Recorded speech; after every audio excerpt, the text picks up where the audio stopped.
Hey guys, Thogden here. Welcome back to a brand new video. Today, we're with Big Josher, the editor. What are you doing in front of the camera, mate? I don't know. Thogdad's not here. You need a replacement, so you come to me. Thogdad's in Monty for a few days, so we had to get a little replacement in. It's okay, we'll still have him as the guest, but we've got a big wash and go 2-1 wager. Apparently, my dad got one right in the last video and I'm losing, and I'm more likely to go green hair. Especially after today, mate, when I get the predictions right and you won't, you will get the green hair. Are you going to be taking the 2-1 wager for him, or will it be... Look, we need to ask wash and go. What are the T's and C's in the contract? We've got loads of good games this week. A lot of things happened in the last few weeks of football. We've had European sides as well playing games. We were at a few. Let's kick things off with Southampton against Norwich. No, Theo. What about the like target? You did Thogdad's job. I know here. Yeah. I'm going to go for, because I'm on it, Yeah. 12,000 likes. Smash it up, leave a like, and comment down below the predictions for today. Which aligns perfectly to speak about the match. Now, I've got to kick things off with the Saints.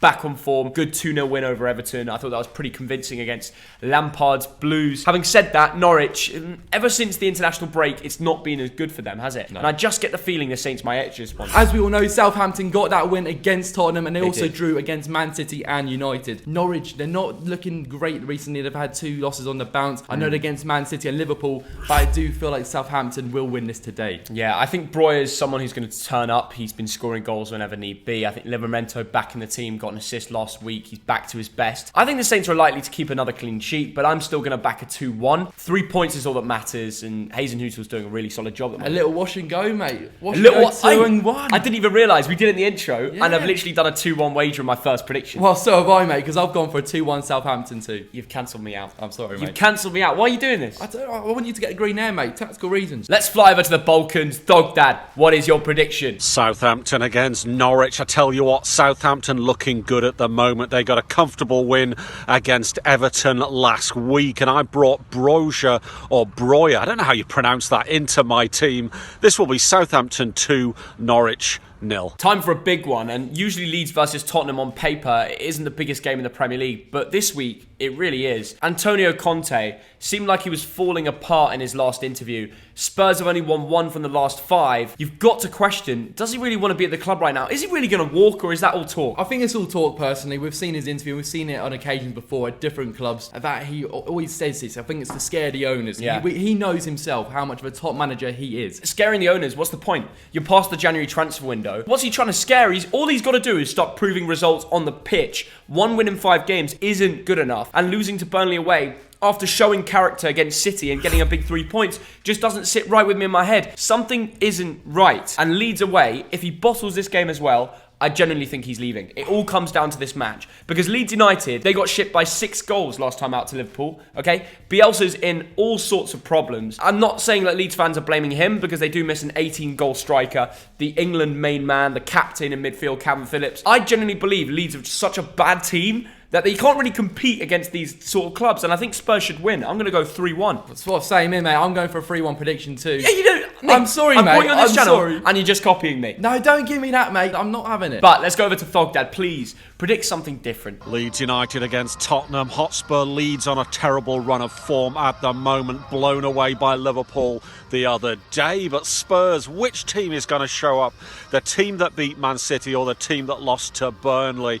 Do you know what? Leeds United 1, Spurs 3. There's only one result here. Let's get down to the bottom of the table. Not the furthest down, but Brentford against Newcastle. Both of these clubs are in a position where they could get relegated. And it's fair to say the Geordies, they're doing very well. 3 wins from the last 5, drawn the other 2. So they haven't lost in a while. I know they've lost Trippier, but they're facing a club, the Bees, who haven't won in 7. Things are really looking bad for them. Maybe Christian Eriksen will play. What's your take on that? It'll be great if he does play after everything he's been through, to be back playing football. It'll be incredible to see him back on the football pitch, and that, most importantly, that is he's in good health right now. So I think that's the most important thing. It actually put a smile on my face that against Rangers in that behind the closed door fixtures, he got 2 assists. He ran the game, and it was really good to see. And the Bees need that on the pitch. They need creativity. They do need creativity. It could be a stretch too far for this game, but Newcastle United, we've seen that they've been on form lately. They got a draw against West Ham United last game. Dan Burn, I feel like, is going to have a masterclass this game. He is doing so well in a Newcastle jersey. He absolutely smashed Bowen against West Ham last out. Exactly. What's happened? Was he that good at Brighton? Is he just a passionate lad because he supports Newcastle? He's a Newcastle supporter, hence why he made the move to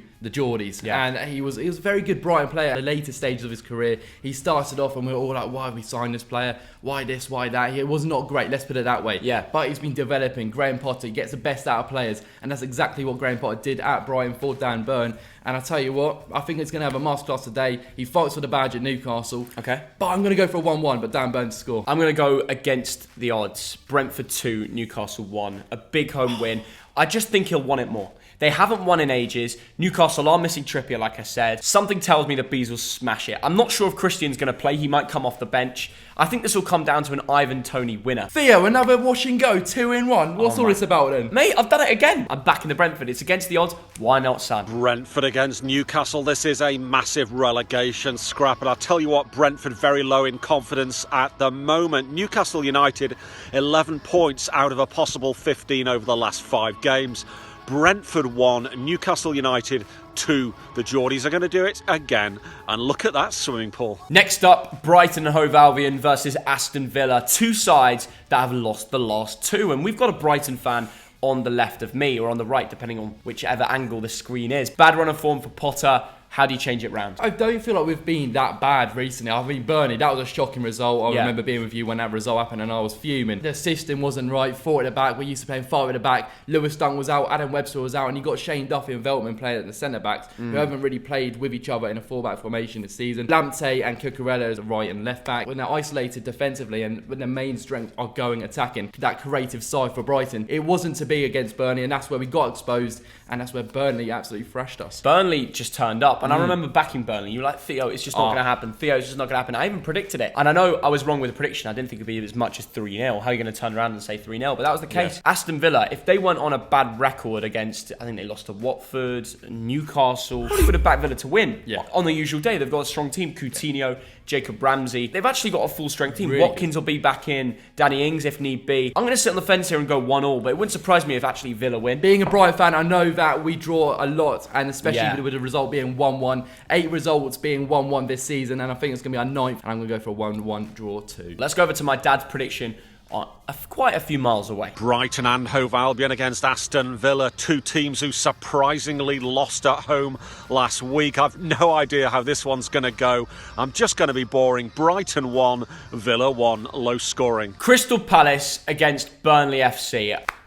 Fair play to the Claret and Blue. You guys have absolutely smashed it on your little win streak. Yeah. And I knew this was going to happen, but I didn't expect 6 points from a double game week. How are they going to do against Crystal Palace, who had a very bad winless run and then pumped Watford 4-1? Zaha back to his best. I'm sorry to say that to a Brighton fan. Yes, Crystal Palace have been playing very, very well this season, and I know they haven't won a lot lately, but they demolish Watford. They go on a winless run, but then they can all of a sudden pick up this massive result against Watford, and this can really boost their confidence to get the win against Burnley. When you look at the likes of Eze and Elise, who they've had for a couple of years, but they've never maximised their full ability. They don't play them every week. But then they've also got the Zahas and Edwards. I mean, they're stacked for forward options. I was going to go 2-1 Burnley, but I stopped myself. I've got Wakehorse on FPL. I can't get carried away. The Wake. But I'll tell you what, for myself, I know I said it was going to be a really good game, but I just feel like because these two sides are on higher confidence, they're going to be attacking. I just feel like the defence are going to be on top this game. Burnley love a 0-0, so I'm going to go for a 0-0. Over to my dad. Crystal Palace against Burnley. Now, Palace have just smashed Watford away from home, but they're up against a rampant Burnley who've just won 2 in a row without conceding a goal. You know what? Crystal Palace 2, Burnley 1, but this is really, really hard to call. Let's go over to Manchester United against Watford at the Old Trafford. Now, on paper, this game should be simple and easy, but if we look at the head-to-head fixture, wasn't it 4-1 to Watford? It was. It's crazy how they can get a 4-1 result there, and all of a sudden now you see the position there on the table. Will it happen again? Can Watford make it a 6-pointer? I think that's a bit too far, mate. I'd love to say that Watford will do it, but for me, I've got to say it will be a Man United comfortable 2-0 win. Villa lost to Watford, then Watford got battered by Palace, and it's difficult for me to turn around and say they can get a result against United. In fact, we watched the Red Devils in the Champions League last night when filming this. It was in Madrid Atletico away, and I thought Ronaldo was absolutely useless. He's your GOAT. You watched him live. He did nothing. Yeah, absolutely nothing. And it was against his old rivals as well, So anyone saying it's a big game, he's going to turn up because it's against the old competitors, that wasn't to be. I was only impressed in that Manchester United side by 2 players. Elanga, who scored a great goal in the end, and Bruno Fernandes, who created that. And he seems to be a consistent contributor to that Manchester United 11. Pops up with a goal if need be and an assist. He's doing it every week at the moment. But apart from that, I struggle to look at it and say they're doing well. How do you think United are defensively? Yeah, no, defensively, Harry Maguire's got to take a bit of blame for that one, in my opinion. Griezmann hit the bar at the end. They had another opportunity. There's moments where you think they get a bit shaky, where like an Ismail Assar for Watford might be able to sneak a goal and just create a good moment. But I'm going to back Manchester United at home. I think the nerves will be settled with a comfortable 2-0 win. Over to Thogden. Manchester United against Watford. Now, last week, Watford won away and lost at home. But you know what? Surely Man United, with Elanga and Bruno and Cristiano and Pogba, surely they're going to beat Watford comfortably. Now, defensively, they look pretty suspect. So I'm going to give Watford a goal. Man United to win 3-1. Next match, the Toffees against the Blue Moon Boys from Manchester. Everton against Man City. You know what I mean. It's Lampard against his old club. Big game, Theo. Big game. Everton did pick up a really good 3-0 win at home at Goodison Park against Leeds, but then they went out and lost 2-0 against Southampton last week. It's not good. So it's hard to call. It is Lampard against his own club, but Josh, is there really an opportunity for Frank Lampard to win this game? He hasn't shone as much as people expected, maybe. I think it all depends on the crowd for this fixture, because if they get an early goal, you can see the crowd being really up for this fixture. Whereas if they go 1-0 down, 2-0 down in the first half, you can really see that Everton crowd getting really toxic. One part of me saying Lampard's going to turn up and make a name for himself and get a big win, and DCL's going to score and end the drought. But another side just thinks City is a little bit too good, and if they bottle this game, if Liverpool beat City in that match, I think they go ahead. So they can't bottle no more games. They can't. I think it'll be a tight City 2-1 win. Raheem Sterling to score the winner. He's the man on form for Pep. The last two combined games between Everton and City have ended 8-0. And here's a funny one for you. Since Everton won 4-0 against City in like 2017, the record City have against Everton head-to-head is ridiculous. I think they've lost the last 8 to City, which holds the third longest record in the top flight history. Yes, I can see Raheem Sterling getting the goal as well as Foden, and I think they will go out with a win 3-1. 3-1. Yeah. That's big. Yeah. Should we send it over to Dad? Let's send it over to him. Everton against Manchester City, and the title race is back on. Only 3 points separating Man City and Liverpool, and surely City, after messing up to Tottenham, cannot slip up to Everton at Goodison Park. I'm going to go Everton 0, Man City 2. Over to the Olympic Park in East London for West Ham against Wolverhampton Wanderers. Both sides are very good on their day. Wolves are 1-4 away from home. But are you really going to back them against West Ham? Well, I don't know if you want me to say my prediction this early, mate, but I think Wolves can do it today. Really? Their away record, as you just mentioned, are really good. West Ham haven't been the best recently, but I do think with Wolves' quality, attacking defensively, I just think they can go out and get a result away from home. West Ham have only lost 1 of the last 5, which isn't a terrible record. I think I'm going to sit on the fence here and go for a 1-1 draw, because I know Wolves have been incredible, but are they really just going to continue this and win again? They play great football. I love the way they play with Kilman, Saiss and Conor Cody running that back three. They keep hold of possession, and when they get the chance, they know how to score. Pedro Neto's coming back. We remember huge. He used to, I think he had better contribution statistics than Diogo Jota 1 year at Wolves when they were playing together. Let's not forget how good that man is, and him back in the team full fitness could have a massive effect on the Wolverhampton Wanderers side. Yeah, and talking to Neto, I think it's going to get the winner against West Ham off the bench, 2-1 Wolves. 2-1 Wolves? Yeah, going for it. He's gone for another Wolves away win. Unbelievable. And let's head over to Thogden for the last non-double game week. West Ham United against Wolverhampton Wanderers. They're both teams here going for the top 4. But I tell you what, West Ham slipped up against Newcastle, and Wolves at the moment look really, really impressive with Podence and Neto fully fit. I reckon this could be a surprise. West Ham United 1, Wolverhampton Wanderers 2. Let's speak about Burnley's second game this week. They're probably happy they've got some games under a short period of time on their form, whilst the Foxes were meant to play Chelsea, but because of the Carabao Cup on Sunday, maybe we should give our prediction for that. Who's winning that? Liverpool-Chelsea? Oh, I'm going Liverpool. I'll go Chelsea then. We've got one final prediction. I would need a 2-1 wager.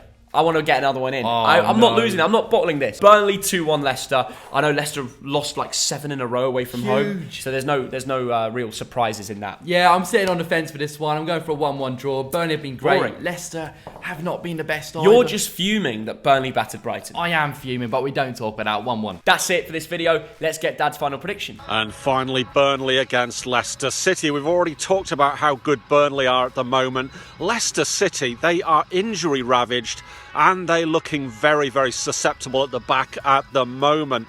Do you know what? I think Burnley might do this. Burnley 2, Leicester City 1. Lads and lasses, let us know in the comments below, how do you think your side will do with the Carabao Cup coming as well? What's your prediction? Let us know down there. Thank you for watching this video. It has been a pleasure, and we'll see you all very soon. See you later, guys. Can we get Josh's 12k likes? I think it's doable. I think we can do it. I think it's doable. Let's do it.